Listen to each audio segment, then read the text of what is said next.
성경에 보면 여러분, 하나님이 하나님의 자녀들에게 주신 기도가 무엇인지를 가르쳐주는 말씀들이 많이 있습니다. 여러분은 기도를 뭐라고 평소에 생각하셨어요? 기도. 자, 성경에 보면 기도가 하나님의 대화다 이렇게 표현한 기도하고, 기도가 영적인 호흡이다 이렇게 말도 하고, 기도는 하나님이 일하시는 방법이야. 그리고 기도는 만사를 해결하는 마스터키, 열쇠와 같은 거야. 그리고 영적 전쟁에서는 강력한 영적인 무기기도 합니다. 다양한 기도에 대한 정의가 있습니다. 그런데 오늘 이사야 45장을 보면 아주 특이한 기도의 새로운 정의가 하나 나옵니다. 자, 우리 이사야 45장 3절 말씀을 한번 보겠습니다. 자, 한번 읽어볼까요? 시작. 내가 흑암 중에 보아와 은밀한 곳에 숨은 재물을 주어 내 이름을 부르는 자가 나 여호와 하나님인 줄을 내가 알게 하리라. 내게 흑암 중에 보아와 은밀한 곳에 숨은 재물을 주었다. 그러니까 하나님이 흑암 중에 보화를 감춰두셨다는 거예요. 여기서 말하는 흑암이라는 것은 인생의 고난을 말합니다. 역경, 우리 인생에 많은 어떤 문제, 어려운 일들을 말하는 것입니다. 그러니까 고난 중에 하나님이 감춰준 보물이 있다는 것입니다. 할렐루야. 그래서 예수를 믿는 그리스도인들에게 고난의 시기는 어떤 면에서 이런 말씀을 보면 축복의 시간이기도 합니다. 그래서 어떤 분들은 고난은 감춰진 축복이다 이렇게 말도 합니다. 그럼 어떻게 해서 흑암 중에, 우리의 인생의 고난 중에 하나님이 감춰준 은혜의 보화를 우리가 발견할 수 있을까? 자, 오늘 본문 말씀 다시 한 번만 읽어보면, 자, 이렇게 말합니다. 내가 흑암 중에 보아와 은밀한 곳에 숨은 재물을 주어 내 이름을 부르는 자가, 그랬어요. 하나님의 이름을 부르는 자, 이가 바로 기도하는 자입니다. 기도하는 자가 고난 중에 하나님이 준비하신 보화를 발견하게 된다는 것입니다. 그래서 여러분, 야고보서 5장 13절에 보면 하나님이 우리에게 이렇게 말해요. 너희 중에 고난당한 자가 있느냐? 그는 기도할 것이요 그랬어요. 고난은 하나님이 우리에게 보낸 기도의 초청장인 거예요. 여러분, 지금 크고 작은 고난 중에 있습니까? 그리고 내가 힘으로 할 수 없는 버거운 문제 가운데 있습니까? 예수 그리스도 하는 자들은 우리가 이렇게 해석해야 돼요. 아, 하나님이 나에게 기도하라고 나를 콜하고 있구나, 초청장을 보냈구나. 그래서 고난 중에 주시는 하나님의 보물을 받으라고 하는 거구나, 하나님이 예배하신 은혜를 받으라고 하는 것이구나. 할렐루야. 그래서 이 말씀을 보면 기도는 고난이라는 땅속에 감추인 보물을 파내는 영적인 삽과 같은 것입니다. 그래서 제가 설교 제목을 그렇게 뽑았어요. 기도는 흑암 속 보물을 파는 삽이다 이렇게 말했어요. 자, 이런 말씀을 들으면 하나님께서 왜 그러면 이렇게 좋은 것들, 은혜의 보화를 그냥 주면 안 돼요? 왜 이렇게 꼭 고난 중에, 역경 중에, 어려운 임 중에 숨겨뒀다가 기도할 때 주는 거예요? 자, 여기에는 하나님의 깊은 뜻이 있습니다. 이 보물은 나에게만 주는 하나님의 특별한 은혜, 아주 스페셜한 그레이스이기 때문에 그렇습니다. 나에게만, 나의 삶을 아시고 내 인생을 아시고 나에게만 주는 때를 따라 도는 은혜이기 때문에 하나님께서 이렇게 주시는 거예요. 만약에 모든 사람이 볼 수 있는 곳에 보화를 주시면 내가 그거 차지할 수 있겠어요? 사람들이 막 눈이 휘둥그레져서 그 보화를 그냥 찾으려고 벌떼처럼 달려들 텐데. 그래서 하나님께서 감춰 두시는 거야. 그리고 우리에게 기도할 수 있는 권세를 주시고 기도의 삽을 주시고 고난이라고 하는 땅속에 나에게만 주시는 은혜의 보물을 여러분 발견하게 하시는 것입니다. 이게 하나님의 기쁜 뜻이에요. 왜 그러냐? 왜 그러냐? 자, 오늘 이 말씀을 보면 다시 한번, 자, 우리 이사야 45장 3절의 말씀을 이렇게 말했어요. 내 이름을 부르는 자가 나 여호와 이스라엘의 하나님인 줄을 내가 알게 하리라 그랬어요. 그러니까 하나님께서 고난 중에 우리에게 주시는 은혜 보화를 다 준비하시고 막 기도를 시켜서 기도 응답을 받는 것도 중요한데 기도 중에 하나님을 만나게 하신다는 거야. 하나님의 임재를 경험하게 하신다는 거야. 그래서 하나님을 만나고 하나님을 알아가고 그래서 하나님을 더 사랑하고 하나님 말씀에 순종하고 그 나라와 그 일을 구하는 충성된 사람으로 우리의 믿음과 신앙을 성장시켜 주시기 때문인 거예요. 할렐루야. 이런 하나님의 기쁜 뜻이 여기에 있는 것입니다. 그래서 여러분 고난 중에 기도를 하는 것은 너무 중요한 거야. 왜요? 살아계신 하나님, 그 하나님을 내가 만날 수 있는, 경험할 수 있는 절호의 기회이기 때문입니다. 그래서 기도의 가장 큰 축복은 기도응답이라기보단 기도 중에 하나님을 만나는 거예요. 하나님을 경험하는 거예요. 하나님이 기도를 통해서 당신의 어떠하심을 계시해 주는 거예요. 이게 기도의 축복이에요. 그래서 기도를 열심히 하는 사람들은 늘 기쁨이 있어. 심령에 샬롬이 넘쳐. 그게 뭐냐면 내가 기도 응답을 받았다는 기쁨일 뿐만 아니라 내가 하나님을 만난 거예요. 하나님의 임재를 경험한 거예요. 살아계신 하나님을 만난 기쁨이 기도하는 사람들에게는 충만하게 일어나는 거예요. 할렐루야. 하나님은 기도를 통하여 우리를 만나주시기 원하시고 당신의 어떠하심들을 계시해 주시기를 원하십니다. 대학을 졸업하고 신학대학원을 들어가는 두 학생이 있었어요.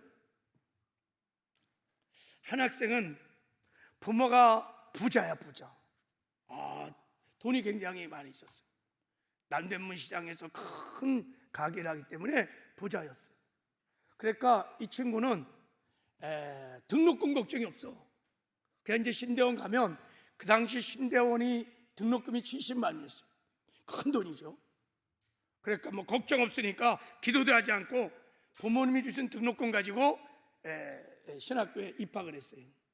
근데 한 학생은 돈이 없어. 부모님들이 등록금을 댈 만한 형편도 안 돼. 게다가 그 신학교를 가는데 부모들을 몰래 가는 거야. 형편이 너무 어려우니까 어떻게 하겠어요? 기도하는 거야. 막 금식하며 하나님께 기도하는 거예요.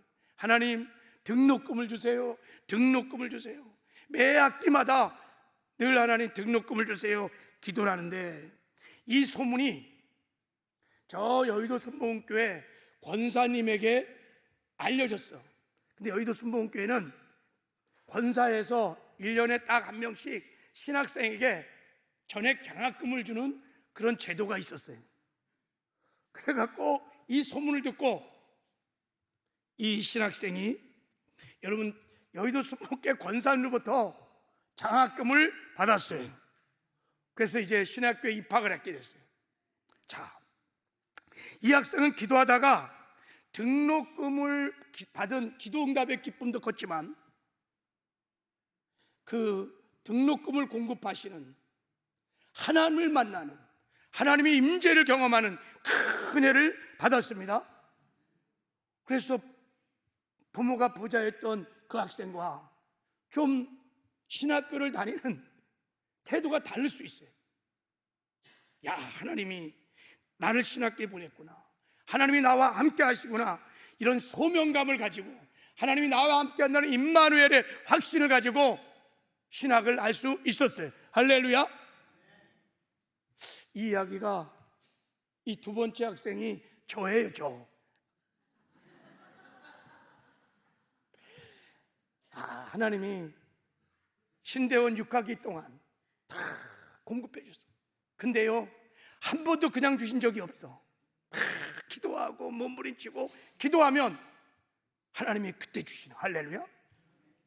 저는 그래서 등록금을 받는 기쁨도 있었지만 하나님 나를 만나 주시고 내가 하나님을 알아가고 그래서 하나님을 더 사랑하게 하고 그 임재의 기쁨이 더 충만했어요. 할렐루야.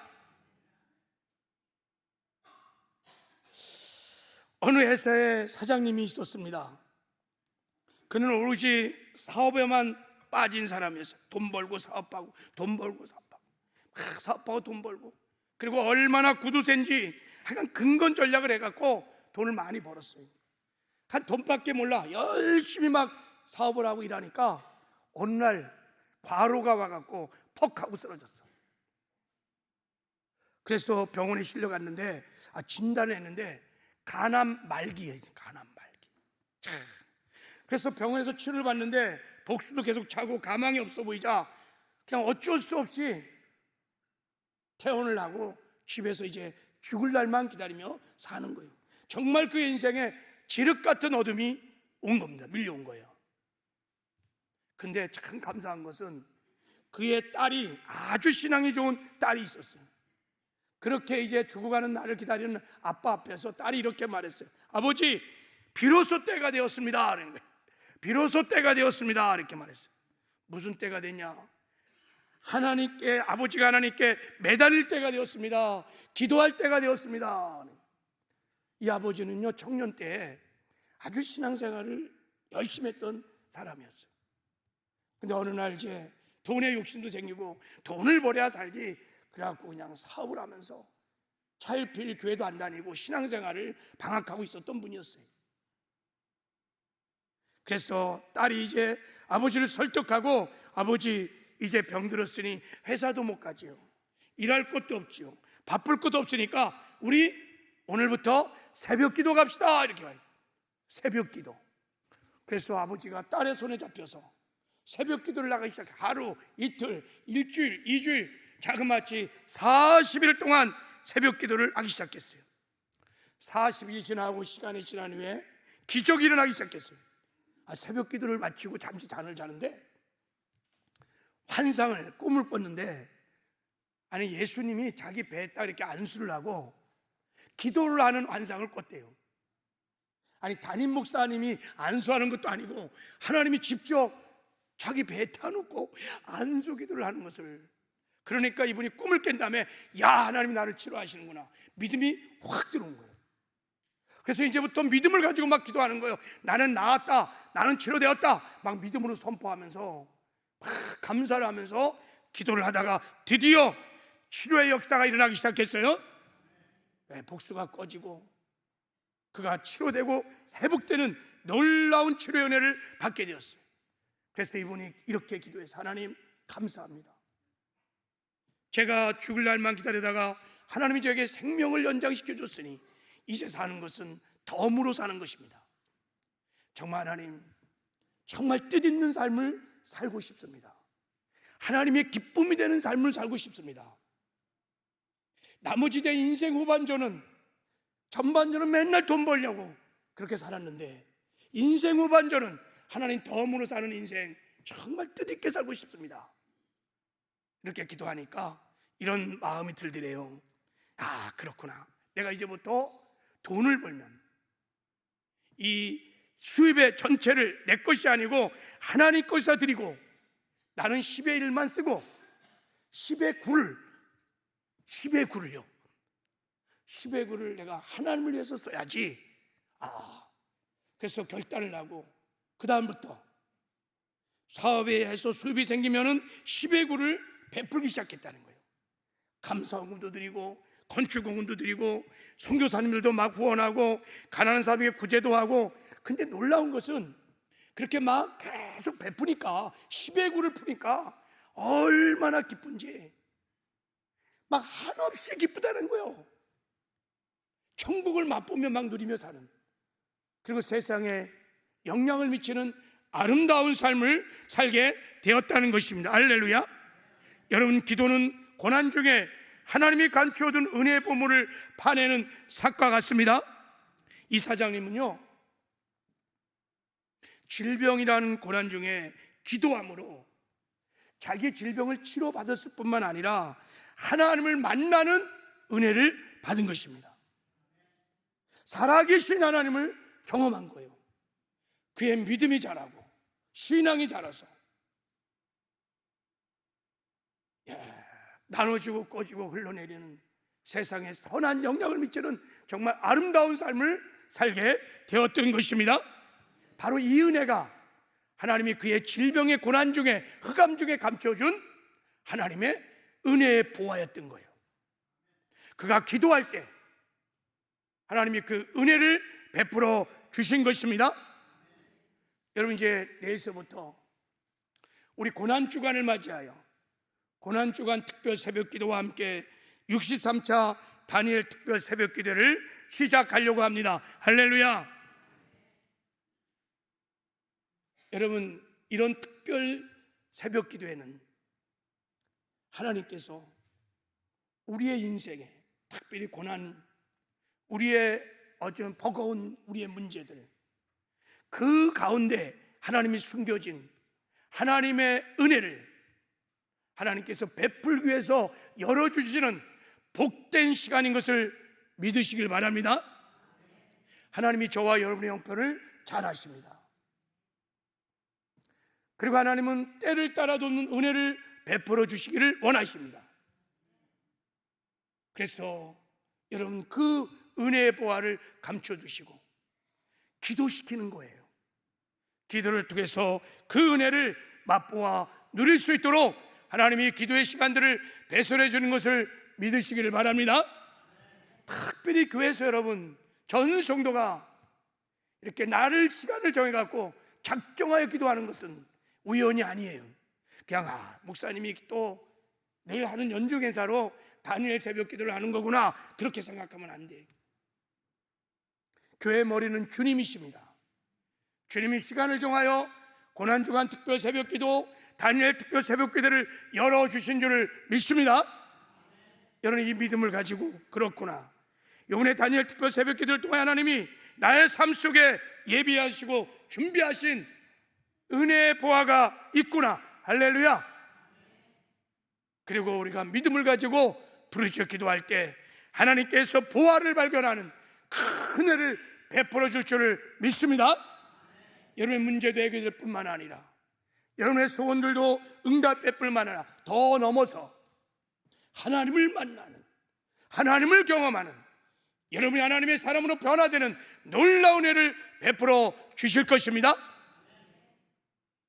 이게 다니엘 새벽 기도를 열어주시는 하나님의 마음이세요. 그러면 우리가 어떻게 기도해야 흑암 중에 하나님이 감춰놓으신 은혜의 보화를 받을 수 있을까 하는 거예요. 자, 오늘 본문에 보면 정말 고난 중에 기도로 보물을 파낸 소경 바디메오의 이야기가 나옵니다. 바디메오는 여러분, 오늘 46절에 보면 소경이었고 거지였다고 말합니다. 그러니까 맹인, 소경의 장애자예요, 장애자. 게다가 그는 거지였다고 말합니다. 여러분, 거지와 가난하다는 것은 달라요. 가난하다는 것은, 가난은 살림살이가 넉넉지 않다고 느끼는 결핍의 문제라면, 여러분, 거지는 남에게 빌어먹는 사람을 말하는 거예요. 이건 인격에 관련된 문제입니다. 생존을 남에게 의존해야만 살아가는 사람이야. 이건 그 자체가 저주인 거예요. 가난한 정도가 아니라 바디메오는 거지라는 거야, 거지. 게다가요, 장애를 가졌으니 소경이니 뭐를 배웠겠어요? 배운 것도 없어요. 길거리에서 동냥을 하는 거 보니까 일찍 어릴 때부터 가족으로부터 다 버림을 받았어요. 버림받은 자. 바디메오의 인생은 그 자체가 절망이에요, 어둠이에요, 저주인 거예요. 이런 바디메오가 고난주에 기도함으로 예수를 만났어요. 다윗의 자손 예수여, 나를 불쌍히 여겨 주시옵소서 막 부르짖어 기도하다가 주님을 만난 거예요. 여러분, 예수를 만나서 그의 삶이 180도 그냥 송두리째 바뀌어버립니다. 인생 대역전이 일어났습니다. 어느 정도 변화되느냐, 어느 정도 인생 대역전이라느냐. 자, 여러분, 우리 52절을 한번 읽어보겠어요. 자, 여러분 같이 한번 여러분의 성경책 가지고 한번 읽어봐요. 시작. 예수께서 이르시되 가라, 내 믿음이 너를 구원하였느니라 하시니 그가 곧 보게 되어 예수를 길에서 따르느니라 그랬어요. 먼저 소경된 눈이 열렸어요. 라파 하나님을 만난 거예요. 그리고 내 믿음이 너를 구원하니라 하니까 예수님께서 육신의 눈만 치료해 준 것이 아니라 저의 죽은 영을 살려준 거예요. 구원을 받게 되었습니다. 근데 구원을 받은 것도 너무너무 큰 은혜인데, 구원을 받은 이후에 예수를 따라가는 제자의 삶을 살게 되었습니다. 예수를 따랐다는 거예요. 그러니까 예수님께서 바디메오의 인생을 사용하셨다는 거예요. 구원 이후 하나님이 주신 우리의 최고의 종교와 영광 중에 하나가 뭐냐면 우리를 사용하시는 거예요. 당신의 뜻을 이루는데 우리의 인생을 사용해 주시는 거예요.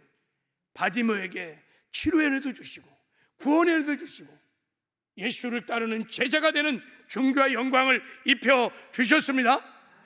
여러분, 실제 초대교회 문서를 보면 바디메오가요, 초대교회에 큰 영향을 미치는 사역자였습니다. 그래서 여러분, 마가가 성경을 기록할 때 바디메오 이름을 기록합니다. 그 말은 바디메오가 초대교회에서 이름이 알려진 사람이라는 거예요. 만약에 이름을 모르면요, 성경 기자는요 이렇게 기록하지 않아요. 한 맹인이 예수를 만나 치료되었다 이렇게 말할 거예요.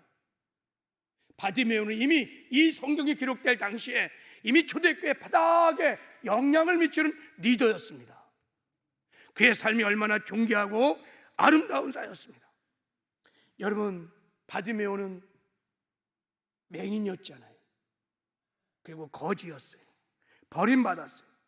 그의 인생의 어둠 속에 하나님이 감춰준 치료의 은혜, 구원의 은혜, 그리고 주님의 제자가 되는 중요한 은혜를 받아서 인생 대역전이 일어났습니다. 어떻게 해요? 어떻게? 기도함으로. 할렐루야. 기도가 흑암 속에 감춰놓은 은혜의 보화를 파내는 영적인 삭과 같기 때문인 것입니다. 우리도 이렇게 기도하면 인생 대역전이 일어나게 될 줄을 믿습니다. 그래서 이제 궁금해.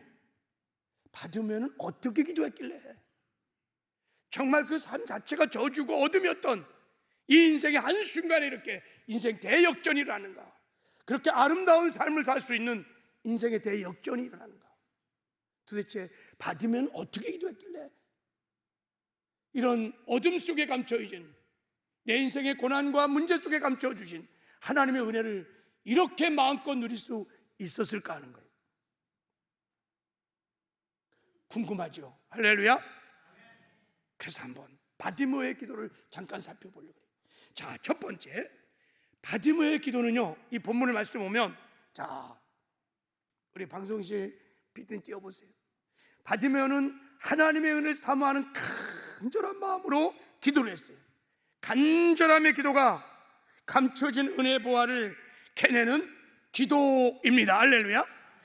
어느 정도 바디메오가 하나님의 은혜를 간절히 사모했냐면, 자, 본문 말씀을 보세요. 자, 바디메오가요, 눈은 소경이지만 귀는 열렸게 할 말이지. 그러니까 예수님의 소문을 들은 거야. 예수님이 막 기적을 일으키시고 제사함을 주시고, 그러니까 그런 소문을 들으면서 바디메오의 한 마음에, 야, 나도 예수를 만나면 내 눈이 치료될 수 있겠지, 나도 예수를 만나면 제사함 받을 수 있겠지, 이런 열망이, 영적인 목마름이 막 일어났을 거예요.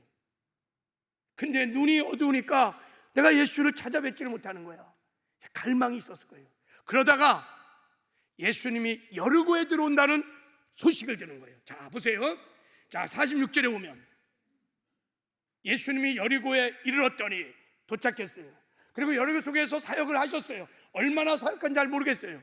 근데 예수님이 이제 여리고를 나가실 때 바디메오가요, 딱 길목을 지키고 있다가 예수님을 기다렸다는 거예요. 그 간절함이 딱 예수님의 골목에 기다리고 딱 있었던 거예요. 그러다가 이제 예수님이 지나간다는 소문을 딱 듣는 순간에 보세요. 40절에 나사렛 예수란 말을 듣고 소리질러 이르되 다윗의 자손이여 나를 불쌍히 여소서 하고 막 부르짖어 기도하는 거예요. 여러분, 소경인 제자가, 배우지도 못한 바디메오가 저렇게 예수님의 소리를 딱 듣는 순간에 저렇게 여러분 정확하게 다윗의 자손 예수여 나를 불쌍히 여소서 기도했다는 것은 평상시에 부단히 연습을 했다는 거예요. 주님이 나타날 거야, 주님이 오실 거야, 다윗 자손 예수여 나를 불쌍히 기도를 한 거예요. 그 사모함이 그리고요 부르짖어 기도하니까 옆에 사람들이 막 많은 사람이 꾸짖어 잠잠하라고 막 그러는 거예요. 그럼에도 불구하고 바디메오는 포기하지 않고 계속해서 예수님을 부르는 거예요. 언제까지? 예수님이 발길을 멈출 때까지, 내 부르짖는 기도를 들으실 때까지 계속 부르짖어 기도하는 거예요. 그때 예수님께서 머물러 서서 그를 부르라 하시니 할렐루야, 그 간절함의 기도의 소리를 들으시고 예수님이 가던 길을 멈추시고 서셔서 바디메오를 부릅니다.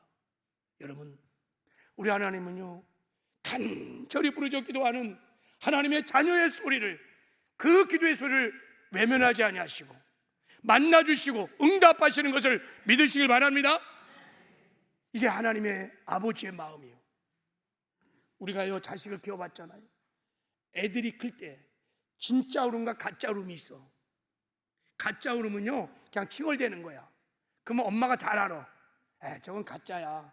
그래갖고 칭얼대다가 자겠지 안 가. 근데 진짜 울음이 있어요. 막 소리가 크고 애절하고 그럴 때는 엄마가 팍 달려가는 거야. 자기가 요구하는 것을 얻기 전까지는 저 울음이 멈추지 않아. 그러니까 엄마가 가는 거예요. 엄마가 잘 알아요. 저게 진짜 울음인지 가짜 울음인지. 우리 하나님 아버지가, 하나님의 자녀들이 애절하게 하나님의 은혜를 사모하며 부르짖는 그 마음의 기도를 잘 아십니다. 그리고 응답하십니다. 가던 길을 멈추시고 응답하시는 거예요. 그래서 하나님이 예수님이 멈추셨어. 바디메오를 부르는 거야. 그때 바디메오가요 맹인이 거수를 내버려 두고 뛰어 일어나서, 야, 소경이요 오뚜기처럼 벌떡 일어나갔고요 막 달려가는 거예요. 정상인 사람이 아니에요. 눈먼 소경이 뛰어간다는 게 쉬운 일이 아니에요. 왜 그랬을까요? 바디메오의 마음에 하나님의 은혜에 대한 간절함이 있는 거야. 그 간절함이 예수를 여리고 문 앞에서 기다리게 하시고, 그 간절함이 예수께 나와 부르짖게 했고, 그 간절함이 모든 한계를 뛰어넘게 했고 뛰어 달려나가게 했던 것입니다. 중요한 것은 이 바디메오의 간절한 이 사모하는 마음을 예수님은 믿음이라고 하셨어요.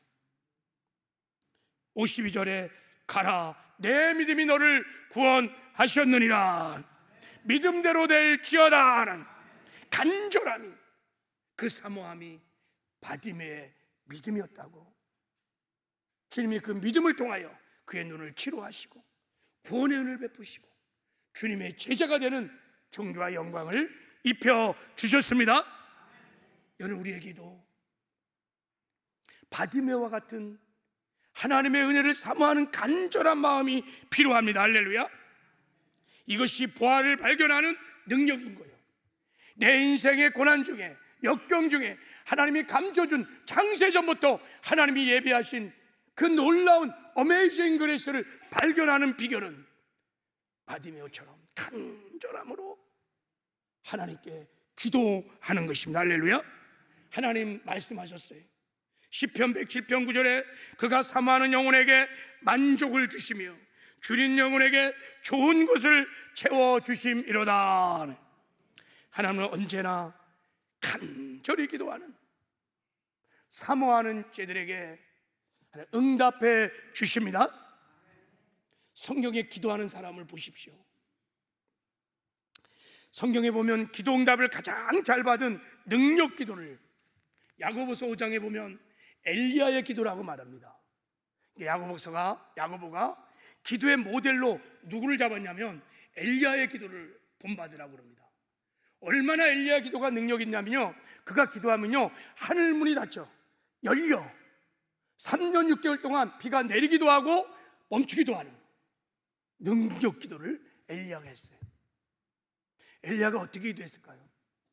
자, 엘리야의 기도를 열왕기상 18장에 이렇게 말합니다. 자, 엘리야가 이렇게 기도했어요. 아합이 먹고 마시러 올라가니라. 엘리야가 갈멜산 꼭대기에 올라가서 땅에 꿇어 엎드려 그의 얼굴을 무릎 사이에 넣고 그랬어요. 갈멜산 꼭대기에 올라갔다는 거예요. 그리고요 무릎을 꿇고 그 무릎 사이에다가 자기 얼굴을 집어넣고 막 기도했다는 거예요. 여러분 한번 집에 가서 해보세요. 이게 쉬운 일이 아니야. 왜 그렇게 기도했을까요? 아니 그냥 서서 기도하면 안 돼요? 그냥 갈멜산 중턱에서 아니면 대닥에서 그냥 뭐 서서 기도하면 안 되나요? 꼭대기 올라가서 무릎을 꿇고 머리를 그냥 그 물 사이에 집어넣고 그렇게 몸부림치며 기도했을까요? 그 엘리야의 기도의 모습을 야고보 사도가 이렇게 해석했습니다. 엘리야는 우리와 성경이 같은 사람이되 그가 비가 오지 않기를 간절히 기도한즉, 그 기도가 간절한 기도였다는 거예요. 하나님의 보좌를 움직이는 간절한 기도였다는 거예요. 정말 하나님의 은혜가 없이는 살 수 없습니다. 정말 은혜를 간절히 구하는, 사모하는 마음으로 부르짖어 간구하는 엘리야의 기도를 드시고 하나님이 하늘문을 여신 거예요. 여러분 지금도 하나님은 간절히 부르짖어 간구하는 자녀들의 기도를 들으시는 것을 믿으시기 바랍니다. 사모함이, 간절함이 고난 속에 감춘 보화를 캐내는 능력인 것을 믿으시기 바랍니다. 세상에는요 돈만 있으면 웬만한 건 다 가질 수 있어요. 못 가질 게 없어요. 그래서 세상은 돈이 최고예요. 돈. 왜? 돈만 있으면요 내가 갖고 싶은 거, 소유하고 싶은 거 다 가질 수 있어요. 거의. 그러면요 하나님 나라에서 정말 좋은 것, 보화들은 가질 수 있는 화폐가 있다 그러면 그게 뭘까요? 사모함이에요. 간절한 마음, 사모하는 마음이, 할렐루야. 하나님 나라의 좋은 것들은 사모하는 자들이 다 얻을 수 있습니다. 반대로 말하면 사모하지 않으면, 갈망하지 않으면 아무것도 갖지 못하는 것이 하나님 나라의 법칙인 거예요. 여러분 하나님 나라에서 하나님이 주시는 최고의 축복들, 구원, 성령, 천국, 여러분 그것을 얻는데 조건이 없어요. 그냥 사모하면 돼, 갈망하면 돼, 구하면 돼. 하나님이 공짜로 다 주십니다. 할렐루야. 그래서 하나님은 너무 공평하세요. 사모하는 마음은요 누구나 다 할 수 있어요. 하나님은 사모하는 자에게 은혜를 베풀어 주시는 줄 믿습니다. 하나님의 은혜를 사모하며 간절히 부르짖어 기도할 때 하나님은 응답하시고 역사하시고 놀라운 기적을 베풀어 주시는 줄 믿습니다. 할렐루야. 이번에 다니엘 특별 새벽 기도에 여러분이 기도하실 때 하나님께서 내 인생에 예비하시는 은혜가 있다는 것을 믿고 바디메오처럼 여러분 정말 간절히 사모하는 마음으로 하나님께 부르짖어 간구하는 은혜가 있기를 주님의 이름으로 축복합니다. 할렐루야. 여러분 나는 기도 못해, 요즘 기도가 잘 안 돼, 뭐 기도 응답이 없어, 이거 다 여러분 근본적인 문제는 뭐 바빠 뭐 그래서 아니요.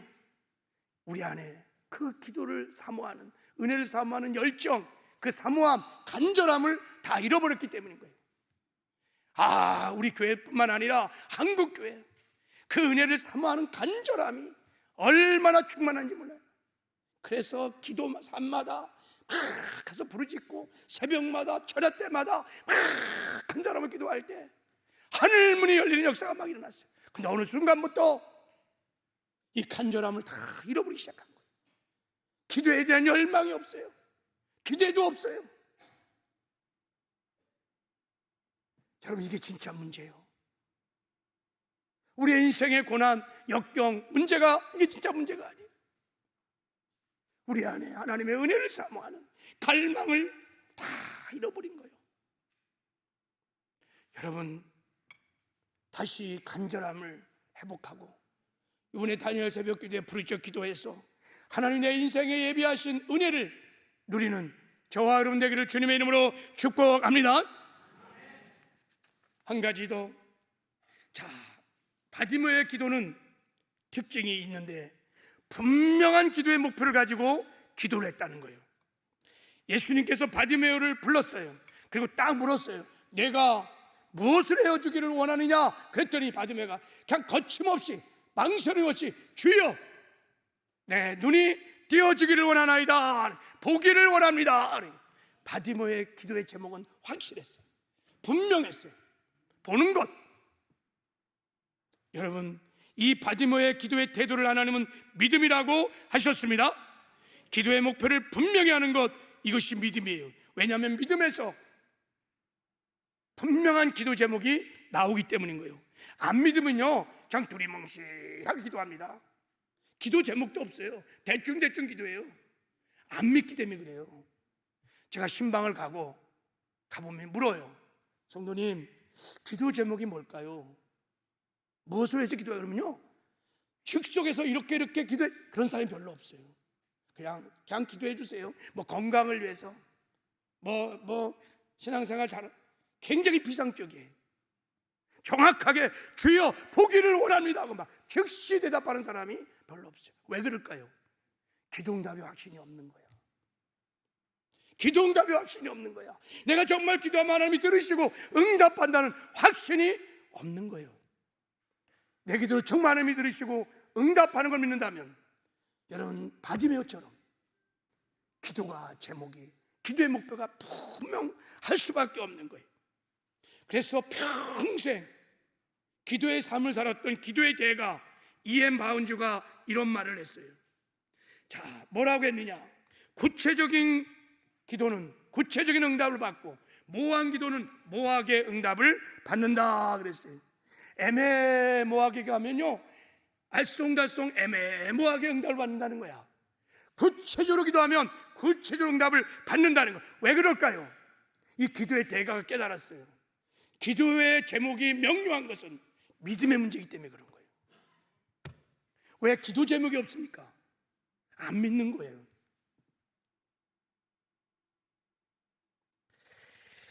여러분, 조영기 목사님 간증을 제가 하나 하고 이제 마치려고 하는데,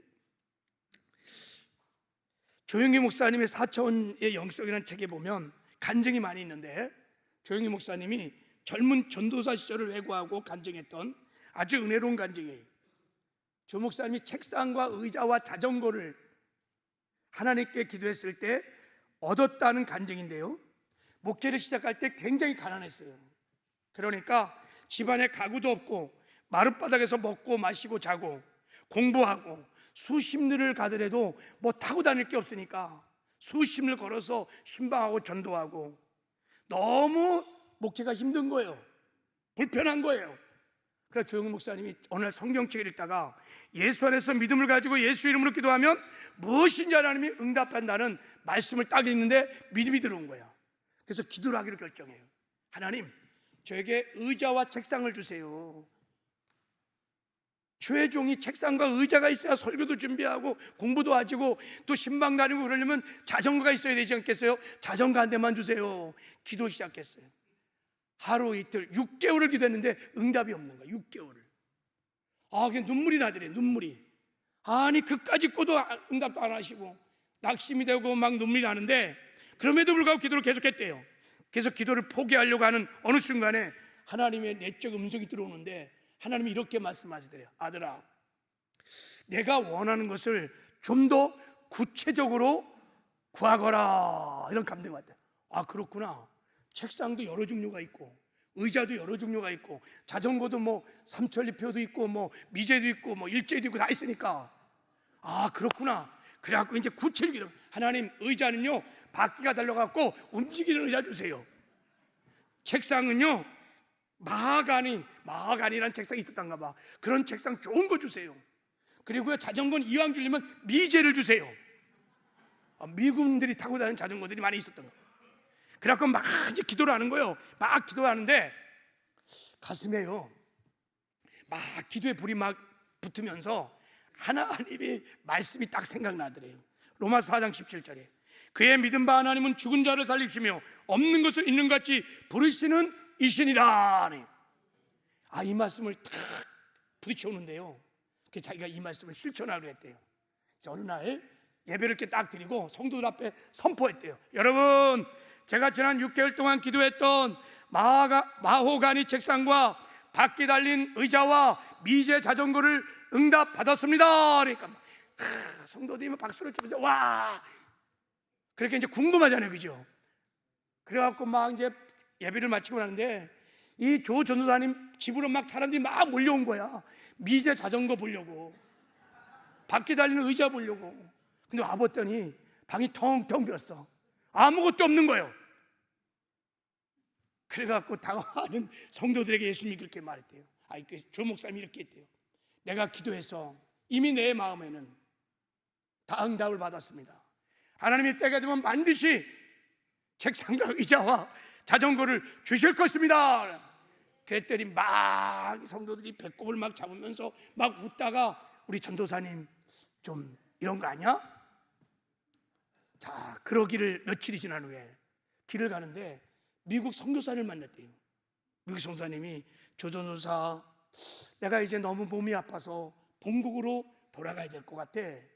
근데 내가 써뒀던 이 짐들을 누구를 줄까 생각하고 있다가 조 전도사님이 생각이 나서 조사님 내 집으로 좀 오세요. 그랬어요. 가봤더니요, 거기요 마호가니 책상과 바퀴 달린 의자와 미제 자전거가 다 거기 있더래. 할렐루야. 놀랍지 않아요? 중요한 것은 이제 이 간증을 통해서 조용희 목사님이 놀라운 영적 진리 하나 발견했는데 이런 말을 하셨어요. 하나님은 하나님이 원하시는 뜻대로 응답하시지만 거기에는 반드시 우리의 구체적인 기도와 마음의 소원과 믿음의 고백이 따라야 된다. 할렐루야. 그래서 여러분 4차원의 영성이 그래서 나온 거예요. 우리가 말씀을 믿고 그것이 성취된 것을 믿음으로 꿈꾸고 입으로 시인할 때 하나님이 실제 그 믿음을 통해서 역사하신다는 거. 할렐루야. 여러분, 기도는 구체적으로 하는 거예요. 할렐루야. 믿음으로 그리는 거예요. 믿음으로 기도의 내용을, 청사진을 그리는 거예요. 그리고 담대하게 믿음으로 구하시길 바랍니다. 이번에 다니엘 새벽기도 나오실 때 그냥 나오지 말고 천만의 은혜를 사모하면서 구체적인 기도의 제목을 분명히 여러분 정해서 나와 부르짖어 기도하기를 주님의 이름으로 축복합니다. 하나님이 물으실 거예요. 내가 무엇을 하여 주기를 원하느냐 그럴 때 다 대답할 수 있어야 돼. 할렐루야. 그게 제가요 다니엘 새벽기도 준비하면서 저도 하나님 물을 거잖아요. 조 목사야, 무엇을 해주기를 원하느냐? 그래서 제가 다 준비를 했어요. 하나님, 우리 교회를 통해서 구원코자 했던 택한 백성이 구원받게 하여 주시옵소서. 우리 서울 순복음길을 세우면서 하나님이 예비하신 영혼이 있음을 믿습니다. 우리가 부르짖어 기도할 때 전도의 문이 열리고 그들을 만나게 하시고 그들에게 복음을 전해서 그들이 죽게 돌아오는 역사가 있게 하여 주시옵소서. 그리고 제가 기도 제목을 딱 적었어요. 응답하실 줄 믿습니다. 여러분들도 다니엘 들어올 때 여러분이 전도할 불신 남편, 아내, 자식, 부모들, 일가 친척들 다 이름을 적어서 가지고 나와서 기도하시길 바랍니다. 그리고 아들아, 내가 너에게 무엇을 해줄기를 원하느냐? 주님, 다니엘에게 부었던 기름 부심을 부어 주시옵소서. 다니엘의 믿음, 다니엘의 영성, 다니엘의 비전을 부어 주십시오. 하나님, 지금 우리가 마지막 때를 살아가고 있습니다. 죄악이 얼마나 강연한지 모릅니다. 우리 사랑하는 우리 성도들이 이 마지막 때 이 악한 세상을 어떻게 이길 수 있겠습니까? 다니엘의 믿음을 주십시오. 다니엘의 영성을 주시고 그 믿음으로 돌파하며 나가게 하여 주시옵소서. 그리고 하나님, 다니엘서에 나와 있는 주님의 제 이름을 알려주시는 하나님의 시간표를 계시하여 주십시오. 사랑하는 성도들이 영적인 잠에서 깨어나게 하여 주십시오. 그래서 다시 오실 신랑 예수님을 준비하는 거룩한 순결한 신부들로 거듭나게 하여 주시옵소서. 제가 세운 기도 제목이에요. 그래서 다니엘서를 1장부터 12장까지 새벽마다 읽으면서 우리 하나님의 말씀을 붙들고 기도할 것입니다. 하나님이 다니엘에게 어떤 기름 부으심을 부어주실 것입니다. 특별히 우리 자녀들 하나님 다니엘처럼 세워주십시오. 교회를 떠난 자녀가 너무 많습니다. 아직도 예수를 믿지 않는 우리 자녀들이 너무 많습니다. 다음 세대들의 믿음이 너무 연약합니다. 이 마지막 악한 세상을 어떻게 이길 수 있을까요? 하나님 도와주십시오. 다니엘에게 어떤 기름 부으심을 우리 자녀들에게 부어주십시오. 그들이 다시 돌아오게 하여 주십시오. 우리 아비 세대의 믿음과 신앙이 전수되게 하여 주십시오. 우리 자녀들을 세워주십시오. 기도의 제목을 정했어요. 하나님, 우리가 부르짖어 기도할 때 우리 자녀들이 돌아올 뿐만 아니라 그들에게 다니엘의 영성, 다니엘의 기름 부으셔서 마지막 때 다니엘처럼 크게 쓰임받는 하나님의 일꾼들로 세워줄 줄 믿습니다. 내가 너에게 무엇을 해주기를 원하느냐? 예, 하나님, 우리 사랑하는 성도들의 삶의 문제들에 감춰진 은혜의 보화들을 발견하게 하여 주시옵소서. 고난 중에 압력하여 손을 이루신 그 손을 눈을 열어 보게 하여 주시옵소서. 그래서 바디메오처럼 오뚜기처럼 벌떡 일어나서 사명을 감당하는 은혜가 있기를 원합니다. 여러분이 이제 들어오실 때 여기에 보면 4페이지 보면 여러분의 개인 기도 제목을 적는 날이 있어. 그냥 적지 말고 정말 여러분 믿음을 가지고 내 지금 이 문제, 이게 기도 제목이지만 이게 문제지만 이 문제 속에 담겨진 하나님의 은혜의 보화를 정말 믿고 기도 제목을 적고, 할렐루야, 믿음으로 적고 믿음으로 하나님에게 믿음을 보여주시기 바랍니다. 그리고 부르짖어 기도할 때 하나님께서 이 문제도 해결해 줄 뿐만 아니라 문제 너머에 예비하신 하나님의 풍성한 은혜를 여러분들이 경험하게 될 줄을 믿습니다. 말씀을 맺겠어요. 세 번째, 다니엘의 기도의 특징은 이따 저녁 예배 때 개봉박두. 너무 중요한 건 저녁에 빼놨어. 정말 인생 대역전을 한번 해보려면 바디메오처럼 기도하시죠. 할렐루야. 여러분, 이 교회에서 실시하는 다니엘 특별 새벽 기도는 여러분, 하나님께서 우리에게 기도의 삽을 주시고 고난이 나는 땅 속에 깊이 숨겨진 보화를 캐는 복된 시간인 것을 믿으시기를 바랍니다. 여러분, 믿으셔야 돼요. 우리는 좋으신 하나님께서 우리 인생의 때를 따라 돕는 은혜를 다 예비하시고 기도회를 배설하셔서 우리로 하여금 기도할 수 있는 은혜를 베풀어 주신 줄 믿습니다. 이 믿음을 가지고 바디메오처럼 여러분 정말 간절한 마음으로 하나님의 은혜를 사모하면서 부르짖어 기도하시기를 바랍니다. 분명한 기도의 목표를 가지고 부르짖어 기도하시기를 바랍니다. 그리고 나는 알 수 없을 때 하나님은 능히 할 수 있다는 믿음을 가지고 부르짖어 기도하시는 은혜가 있기를 바랍니다. 그러면 여러분 기도 응답도 받을 뿐만 아니라 하나님을 만나는, 하나님과 인카운터가 일어나는 놀라운 은혜를 이번에 경험하게 될 것입니다. 이런 은혜가 우리 모두에게 있기를 주님의 이름으로 축복합니다.